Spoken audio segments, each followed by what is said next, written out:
The November storm had battered London for 3 consecutive nights when the widow arrived at Baker Street carrying an antique brass lantern and a story that would lead us into one of the most emotionally complex cases of Sherlock Holmes's career. The rain hammered against our windows as Mrs. Hudson showed in our visitor, a woman of perhaps 40 years, dressed in mourning black that had faded to grey with time, her face drawn with exhaustion and fear. Holmes, who had been studying the patterns of water droplets on the window pane with that peculiar intensity he brought to even the smallest phenomena, turned immediately to assess our visitor with his penetrating grey eyes. "Mrs. Margaret Whitmore, I presume," Holmes said before she could introduce herself. "Widow of Captain Thomas Whitmore of the Merchant Navy, recently returned from a voyage to the Orient. You've travelled from Portsmouth in some urgency, carrying that lantern which I observe has not been lit for many years, but which someone has very recently attempted to dismantle. Before I continue with this haunting case, please subscribe to Detective Sherlock if you haven't already. Your support helps us bring these mysteries to life. Like this video, hit the notification bell, and let us know in the comments where you're watching from. Now, let us proceed with the mysterious tale of the widow's lantern." Mrs. Whitmore stared at Holmes in amazement. "How could you possibly know all that?" "The mourning clothes are self-evident, though their faded condition suggests your loss occurred some time ago. I would estimate 3 to 4 years. The salt crystals on your boots and the particular red clay on your hem are distinctive to the Portsmouth area. Your hands show recent travel. The calluses and slight swelling suggest you've been gripping railway carriage handles for several hours. As for your late husband being a merchant navy captain, recently returned from the Orient, that requires only observation of the jade bracelet on your wrist. Chinese workmanship, quite new, suggesting a recent gift from someone who had been in that region. Combined with your widow's status and the urgency of your visit, a merchant captain seemed most probable. The lantern's condition speaks for itself. Decades of neglect evident in the tarnish, yet fresh scratches around the base where someone has recently tried to unscrew or pry it open." Mrs. Whitmore sank into the chair Holmes indicated, clutching the lantern as if it were a lifeline. "Mr. Holmes, my husband has been dead for 4 years, lost at sea when his ship went down in a typhoon off the coast of Java. I've mourned him, accepted his loss, tried to build a new life. But 3 weeks ago, strange things began happening. I started seeing lights at night. Specifically, I saw what appeared to be a ship's lantern being waved in a distinctive pattern from the cliffs near my cottage. The same pattern my husband used to signal me when returning to port. A private code only the 2 of us knew." Holmes leaned forward with immediate interest. "Describe this signal pattern precisely." 3 long waves, 2 short, then 3 long again. Thomas devised it during our courtship when he would signal from his ship's deck that he'd safely returned to Portsmouth Harbour. I would watch for it from our cottage on the cliff, then come down to meet him. No one else knew about this signal. It was ours alone, Mr. Holmes. Yet someone is using it now, 4 years after Thomas's death. "You've investigated the source of these signals?" I asked. "Several times I've gone to where the light appeared to originate, but I find nothing. No person, no lantern, just empty clifftop. At first I thought I was imagining things, that grief had finally driven me to hallucinations. But then other things began happening. would find objects moved in my cottage, Thomas's old navigation instruments rearranged, his charts spread on the table, though I keep them stored away. And most disturbing of all, this lantern appeared. She set the brass lantern on Holmes's desk. This was Thomas's ship lantern, the one he would have used for night signals. It went down with his ship, lost beneath the waves. Yet 2 nights ago, I awoke to find it sitting on my doorstep, cleaned and polished, as if it had never been lost at all. And inside, a voice broke. Inside was a note in Thomas's handwriting saying, "Come to the old lighthouse at midnight on November 15th. I am waiting. T.W." Holmes examined the lantern with minute attention, studying every detail of its construction, the quality of the brass, the glass panels, the internal mechanism. He then turned his attention to the note which Mrs. Whitmore produced from her reticule. It was written on water-stained paper in a masculine hand that showed the characteristic precision of someone trained in navigation and chart-making. "Mrs. Whitmore, I must ask you a delicate question," Holmes said gently. "Is there any possibility, however remote it might seem, that your husband survived the shipwreck? That he might have been rescued and only now, after 4 years, is attempting to contact you?" Tears streamed down her face. "That is my greatest hope and my deepest fear, Mr. Holmes. The ship went down with all hands. No survivors were ever found, though search vessels looked for days. Thomas was officially declared dead. I received his few personal effects that had been left in Portsmouth. I've mourned him, worn black for him, tried to accept that he's gone. But now these signals, this lantern, this note, they make me hope against all reason that he might somehow be alive. Yet I'm terrified, because if someone is cruelly impersonating him, using our private signals and his handwriting to torment me, then I don't know whether to trust my hope or fear my hope is being weaponized against me." "The note specifies November 15th at midnight," Holmes observed. "That's tomorrow night. The old lighthouse. I assume there's a decommissioned lighthouse near Portsmouth." "Yes, St. Catherine's Light on the eastern headland. It was deactivated 20 years ago when the new lighthouse was built further along the coast.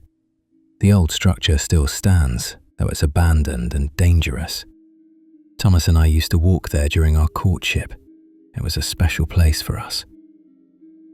Holmes rose and began pacing, his long fingers steepled beneath his chin in his characteristic gesture of intense concentration. "Mrs. Whitmore, this case presents several possibilities, each with profound implications. First possibility, your husband did somehow survive and is now attempting to contact you through these signals and this meeting. Second possibility, someone who knew your husband well, a shipmate, a friend, someone who learned your private signals, is impersonating him for reasons we must determine. Third possibility, this is an elaborate fraud designed to manipulate you emotionally, perhaps to gain access to something you possess or to extract money through cruel deception. Fourth possibility, supernatural phenomena beyond rational explanation, though I must note I've never encountered a genuine case that couldn't be explained through natural means once all facts were examined." "What should I do?" Mrs. Whitmore asked desperately. "Should I go to this meeting?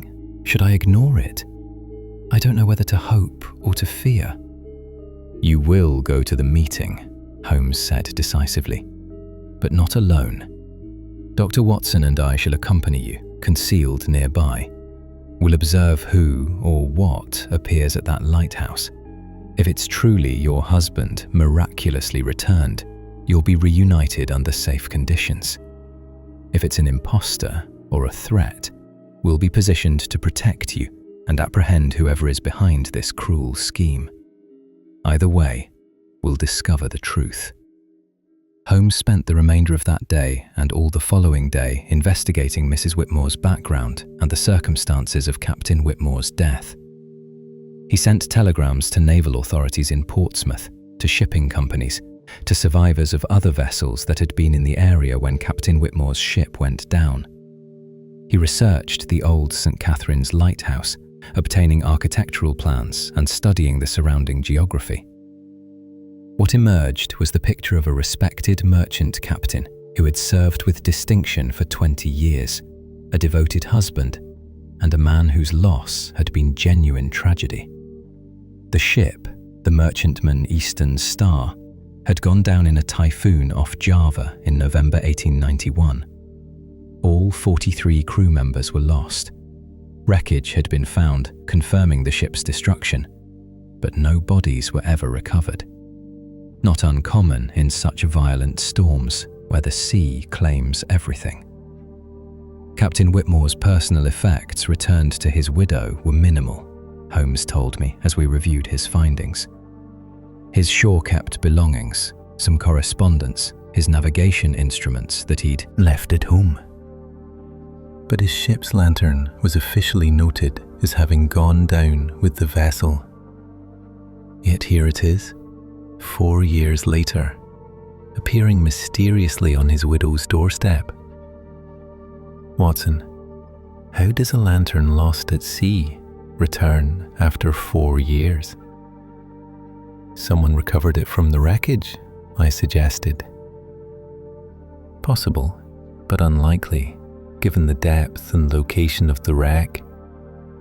More probable is that this lantern never went down at all, that it's a different lantern made to appear identical, or that Captain Whitmore's ship lantern was actually left ashore, and this is the genuine article obtained by someone with access to Whitmore's possessions. As November 15th arrived and evening darkness fell, we made our preparations. Holmes had arranged for us to travel to Portsmouth that afternoon, taking Mrs. Whitmore with us. We established ourselves in a coaching inn near the old lighthouse, waiting for midnight to approach.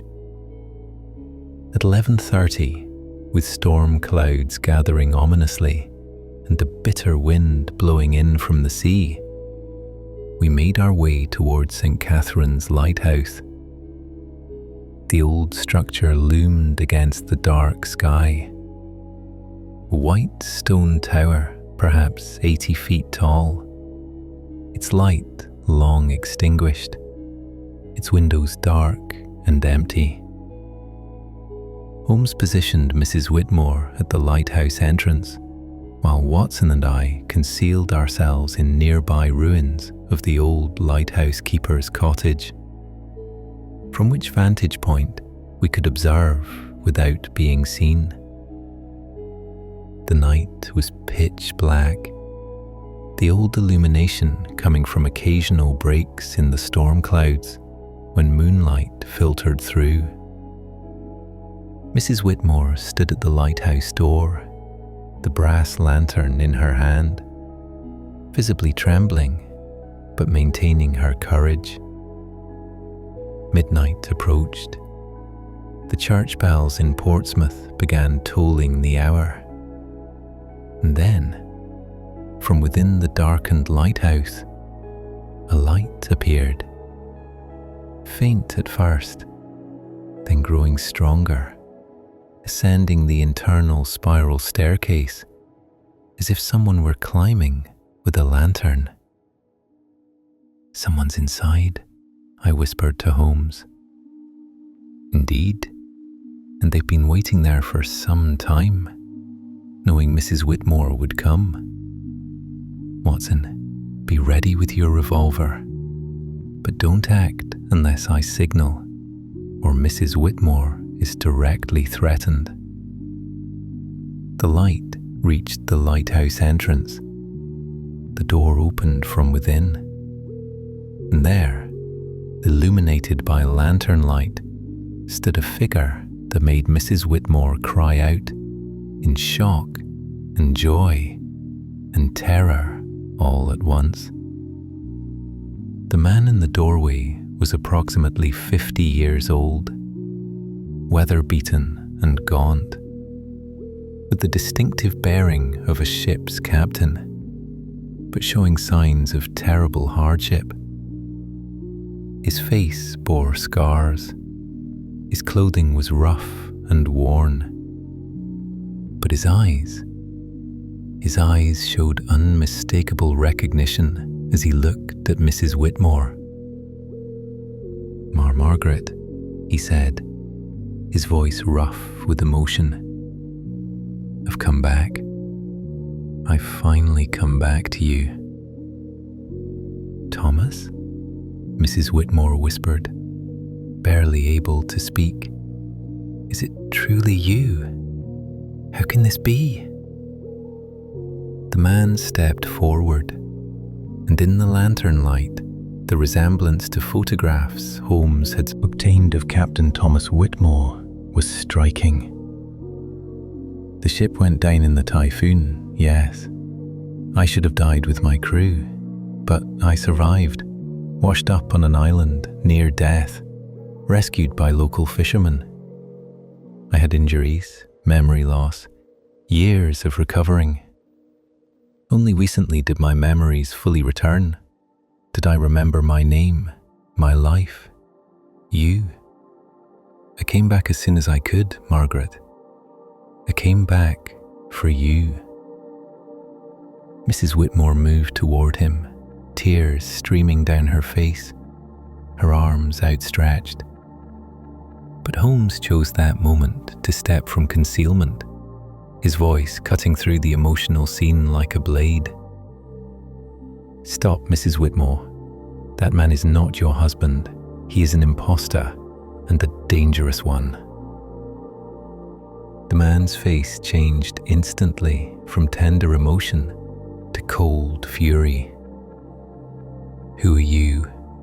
What right have you to interfere? I am Sherlock Holmes, and I have every right to prevent fraud and potential violence. You are not Captain Thomas Whitmore. You are someone who has studied him carefully, learned his personal history, obtained items connected to him, and now seeks to exploit his widow through this cruel impersonation. The question is, what do you seek to gain? The impostor's hand moved toward something in his coat. I immediately stepped forward with my revolver drawn. I wouldn't advise that, sir. Whatever weapon you're reaching for, you're outmatched. For a long moment, tension hung in the air.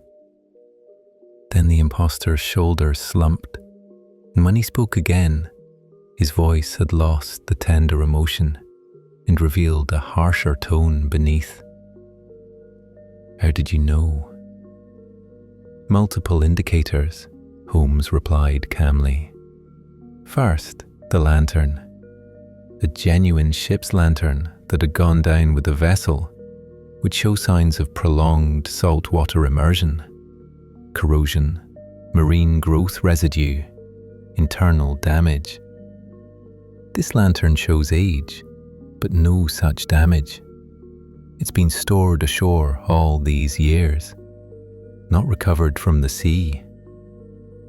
Second, your hands. They show the calluses of someone who works with ropes and maritime equipment, yes, but also more recent scarring and staining consistent with metalwork, specifically brass polishing. You've been preparing this lantern, haven't you? Restoring it to appear authentic while removing evidence of where it's actually been.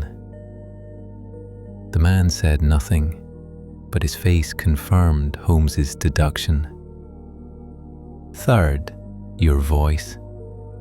You've studied Captain Whitmore's speech patterns, and adopted his manner of speaking. But you have a slight regional accent, Norfolk, I believe, that occasionally breaks through. Captain Whitmore was from Devon originally. Your accent is wrong. Fourth, you don't know Mrs. Whitmore's pet name. In all your research and preparation, you missed that Captain Whitmore always called his wife Maggie, never Margaret. When you addressed her as Margaret, using her formal name, it revealed you didn't know that intimate detail. Mrs. Whitmore gasped. Thomas always called me Maggie. Always. From our first meeting until his last letter before the voyage. This man doesn't know that because he isn't Thomas.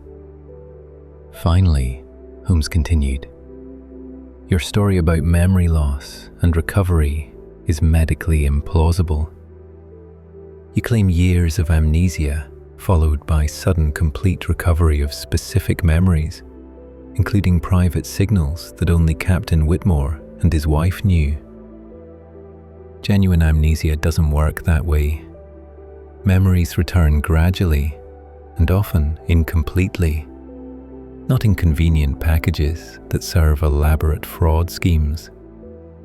You've constructed a narrative that sounds plausible to the desperate and grieving, but doesn't withstand medical or psychological scrutiny. The imposter's face had gone from fury to resignation. You're clever, Mr. Holmes. Too clever for your own good, perhaps. Who are you really? Mrs. Whitmore demanded, her voice shaking with anger and betrayal. Why would you do this to me? The man was silent for a long moment, then seemed to decide that confession was his only option. My name is James Carrick. I was first mate on the Eastern Star, Captain Whitmore's second in command. I survived the shipwreck. This revelation produced stunned silence. Holmes recovered first. You actually were on the ship when it went down. How did you survive when all others perished? The storm hit with such violence that the ship broke apart within minutes, Carrick said, his voice heavy with memory. I was swept overboard before the main hull went down. I managed to cling to wreckage, a section of decking that stayed afloat. For 2 days I drifted, near death from exposure and injuries. Finally I was picked up by a passing vessel, barely alive. They took me to Singapore, where I recovered for months. Why didn't you contact the authorities? Report yourself as a survivor? I asked. Carrick's face showed complex emotions. Shame, fear, guilt. Because I had something to hide, Doctor. Something I couldn't risk being investigated if I revealed I'd survived. Captain Whitmore's death, you see, wasn't entirely an accident. Mrs. Whitmore gasped. Holmes's eyes narrowed. Explain yourself carefully, Mr. Carrick. The Eastern Star was carrying valuable cargo from China. Jade, silk, gold coins worth a substantial fortune. The shipping company's insurance covered the cargo loss when the ship went down. But what if I told you that much of that cargo never went down with the ship? What if I told you it was transferred to another vessel 3 days before the storm, sold illegally to smugglers, with the storm's arrival providing convenient cover for the loss? Insurance fraud, Holmes said. You and others conspired to steal the cargo and claim it was lost at sea. Captain Whitmore was involved, Carrick said. It was his plan, actually. He'd been approached by smugglers who offered substantial payment for the cargo if he would arrange its diversion. The captain needed money. Debts I wasn't fully aware of. Financial pressures. He brought me into the conspiracy because he needed an officer he could trust to help execute the transfer. Mrs. Whitmore was shaking her head in denial.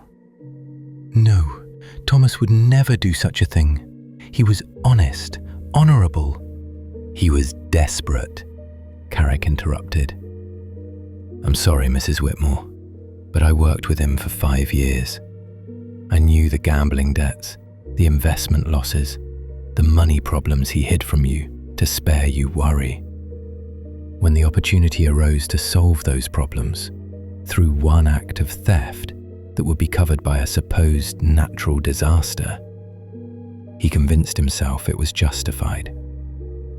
The storm, Holmes prompted. What happened? We transferred the cargo as planned, received payment from the smugglers, but then the typhoon hit, much more severe than forecasts predicted. The ship was caught in the full force of the storm. We tried to reach shelter, but the seas were too violent. The ship broke apart. Captain Whitmore was on deck, trying to secure equipment, when a massive wave swept him overboard. I saw him go into the water. I tried to reach him, but couldn't. Then I was swept over as well. Carrick paused, his face haunted by memory. I survived by chance and wreckage. The captain didn't. All the other crew members drowned, and I was left alone with the knowledge of what we'd done. The theft, the fraud, the insurance claim built on our supposed deaths. If I revealed I'd survived, investigations would follow. The missing cargo would be discovered. I'd be prosecuted for theft and fraud. So I stayed dead. I took a false name, worked on other ships under that identity, tried to forget. But you couldn't forget, Holmes observed. And at some point, you learned something that changed everything. What was it? Carrick looked at Mrs. Whitmore with an expression mixing guilt and calculation. I learned that before he died, Captain Whitmore had hidden documentation about the cargo transfer. Insurance papers, payment records, everything that would prove the fraud. He'd hidden them as insurance in case the smugglers tried to cheat us or something went wrong. And I learned where he'd hidden them. With his wife, though she didn't know it. Hidden inside that ship's lantern that he'd left ashore before the voyage. Understanding flooded Holmes's face. The lantern contains evidence of the insurance fraud. That's what you're really after. The elaborate impersonation, the emotional manipulation. It's all been about getting Mrs. Whitmore to give you that lantern willingly, so you could retrieve the hidden documents and destroy the evidence of your crimes. I needed those papers destroyed, Carrick admitted. Recently, I learned that the insurance company had reopened their investigation into the Eastern Star loss. New investigators, new methods. They're looking for evidence of fraud. If they find those documents, I'll be prosecuted, imprisoned, possibly hanged, depending on how they frame the charges. I needed to retrieve and destroy that evidence. But I couldn't simply steal the lantern. Mrs. Whitmore would report it. Investigators would wonder why. I needed her to give it to me willingly, to believe I was her returned husband, who had every right to his own possessions. So you studied Captain Whitmore's life exhaustively, learned his private signals, obtained this lantern somehow, forged his handwriting, and constructed an elaborate impersonation designed to exploit a widow's desperate hope, Holmes said coldly. You used her love for her dead husband as a weapon against her. Mrs. Whitmore's face showed devastation. The signals at night, you were the one waving a lantern on the cliffs. Yes, I knew the pattern would convince you something supernatural was happening, that Thomas might somehow be trying to contact you. It prepared you psychologically for believing he might have survived. Then the mysterious reappearance of the lantern, the note in his handwriting that I'd practiced for weeks, it all created the narrative that allowed me to appear tonight as your miraculously returned husband. How did you obtain the lantern in the first place? I asked. If Captain Whitmore left it with his wife before his final voyage. He didn't, Carrick said. He left it with me, his first mate, with instructions to deliver it to Mrs. Whitmore if anything happened to him during the voyage. I kept it all these years, knowing eventually I'd need it to access the hidden documents. I told myself I was honoring the captain's wishes by keeping his secrets safe. But really, I was just protecting myself. Holmes examined the lantern closely, his fingers probing the brass construction. The base unscrews, revealing a hollow chamber within the post. Clever hiding place. A ship's lantern legitimately kept as a keepsake by a widow. Never suspect, never searched. Mr. Carrick, were you planning to simply take the documents once Mrs. Whitmore gave you the lantern? Or was there a more sinister end planned for her? Carrick's silence was damning. I raised my revolver slightly. Answer Mr. Holmes's question. Were you planning to murder Mrs. Whitmore once you had what you needed? I hadn't decided, Carrick said quietly. If she truly believed I was her husband, she would have given me the lantern freely, never knowing what was inside. I could have left, disappeared again, destroyed the documents, and she would have spent the rest of her life believing her husband had returned, briefly, then left again for reasons she couldn't understand. But if she suspected, if she investigated, he left the sentence unfinished, but the implication was clear. Mrs. Whitmore looked at this man who had exploited her grief with utter contempt. Thomas was a good man who made a terrible mistake, but you survived when better men died, and you spent years protecting yourself at everyone else's expense. You would have let me live the rest of my life believing Thomas had returned and abandoned me again. Or you would have killed me to protect your secret. Either way, you're a monster. The local constabulary arrived shortly thereafter. Holmes had arranged their presence in advance, suspecting the meeting at the lighthouse would produce either violence or confession. James Carrick was arrested on multiple charges: insurance fraud, identity theft, intent to defraud, and given the weapon found in his coat pocket, likely attempted murder or robbery. The brass lantern was carefully disassembled by Holmes in the presence of legal authorities.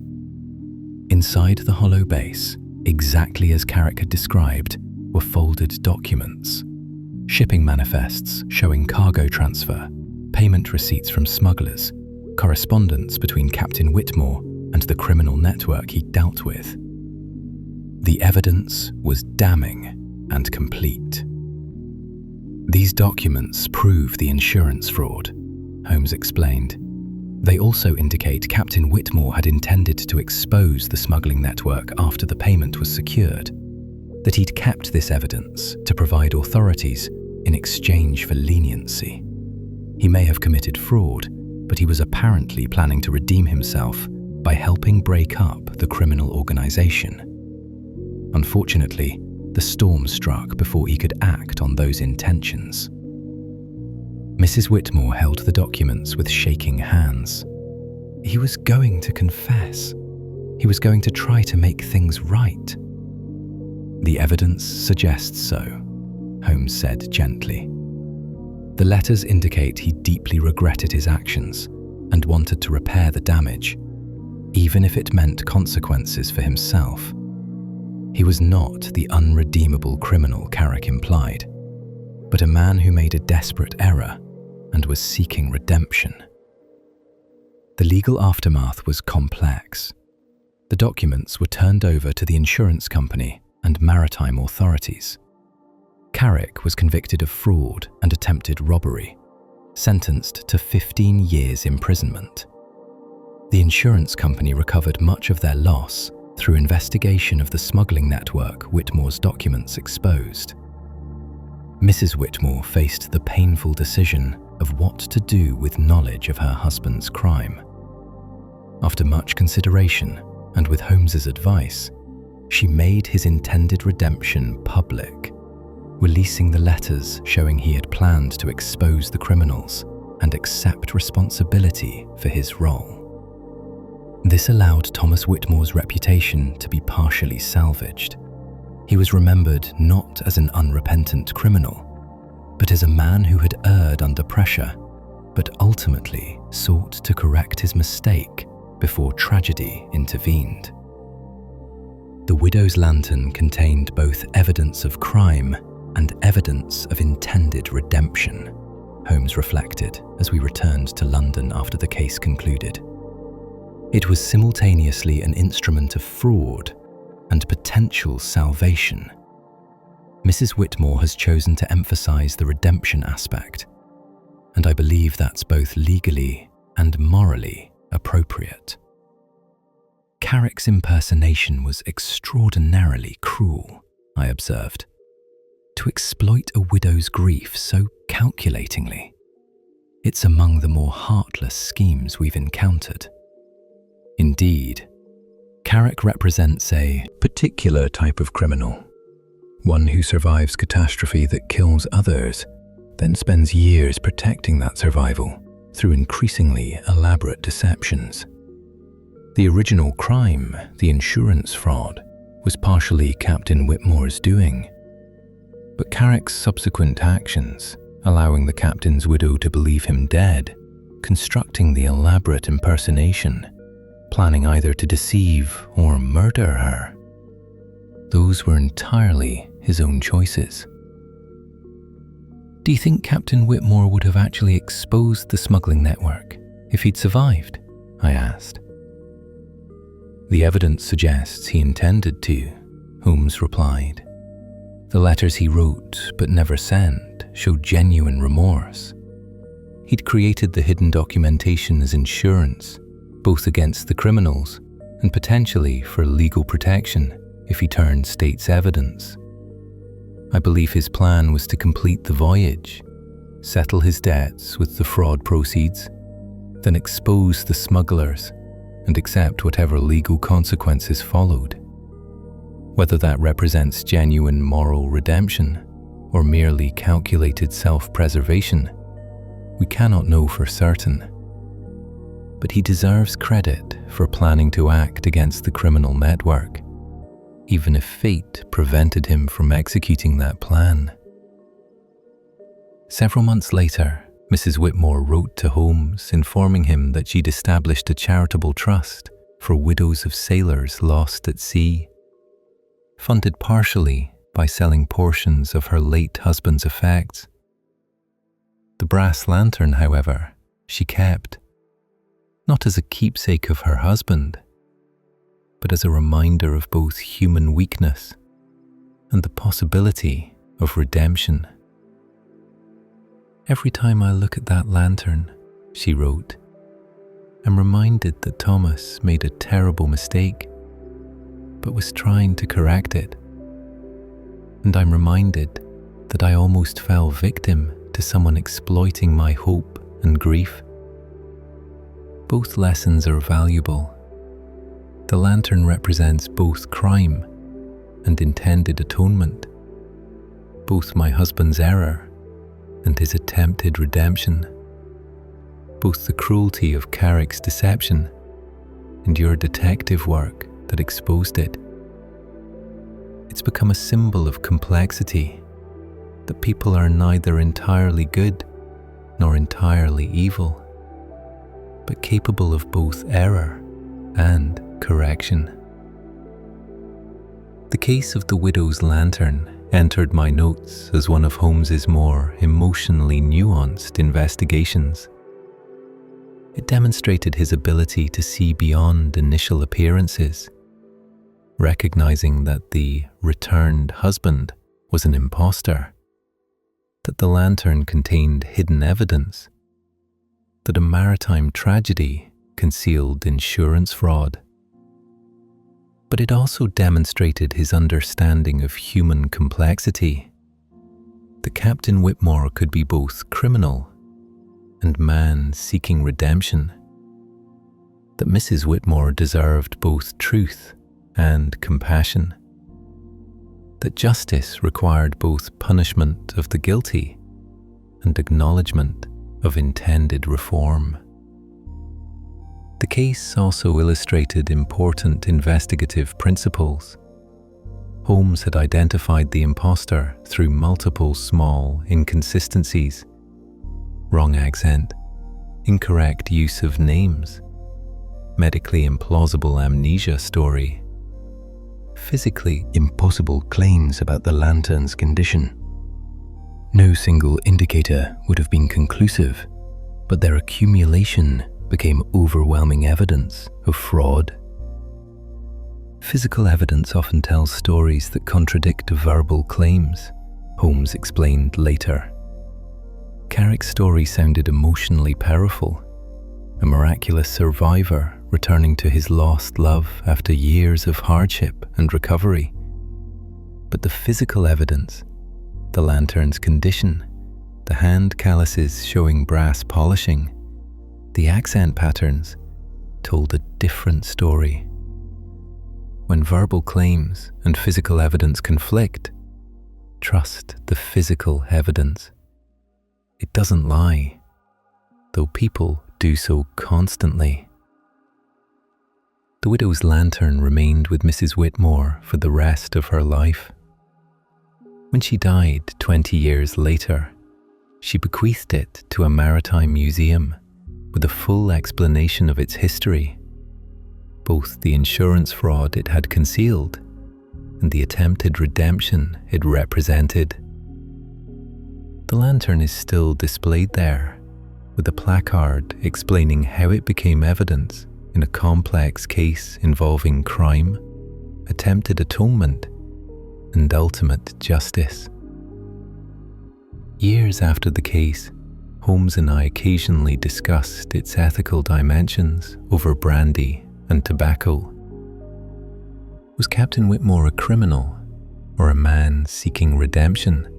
I asked one evening. He was both, Holmes replied. And that's the uncomfortable truth we must acknowledge. That people contain multitudes. That the same person can commit fraud and plan to expose criminals, can err under financial pressure and genuinely regret that error, can be both guilty and attempting amendment. Our legal system prefers clear categories: guilty or innocent, criminal or law-abiding. But human reality is usually more nuanced. Captain Whitmore was guilty of fraud, but planning redemption. Both facts are true simultaneously. And Carrick? I pressed. Carrick is simpler, Holmes said. Whatever circumstances led him into the original fraud, his subsequent actions were purely self-serving. He allowed a widow to mourn, constructed elaborate deceptions, prepared to either deceive or murder her to protect himself. He showed no remorse, only calculation. Where Captain Whitmore was moving toward redemption, Carrick was moving away from it with each new deception. That distinction matters. The case taught me that hope can be weaponized, that grief makes people vulnerable to manipulation, and that those who exploit such vulnerabilities commit crimes beyond the merely legal. Carrick's technical crimes were fraud and attempted theft. His moral crime was deliberately inflicting emotional pain on a woman who had already suffered tremendous loss, exploiting her love for her dead husband to serve his own selfish ends. But the case also taught me about human complexity and the possibility of redemption. Captain Whitmore had committed serious crimes, but was apparently attempting to correct his errors before death intervened. That attempted redemption deserved acknowledgement, even if it couldn't erase the original wrongdoing. Justice requires both accountability for crimes and recognition of efforts toward atonement. The widow's lantern stands as symbol of all these themes: crime and redemption, deception and truth, exploitation of grief and ultimate justice, human weakness and the possibility of moral recovery. It reminds us that objects can contain hidden evidence, that appearances deceive, that hope must be balanced with critical judgment, and that even in tragedy, there may be elements worthy of respect if we look deeply enough.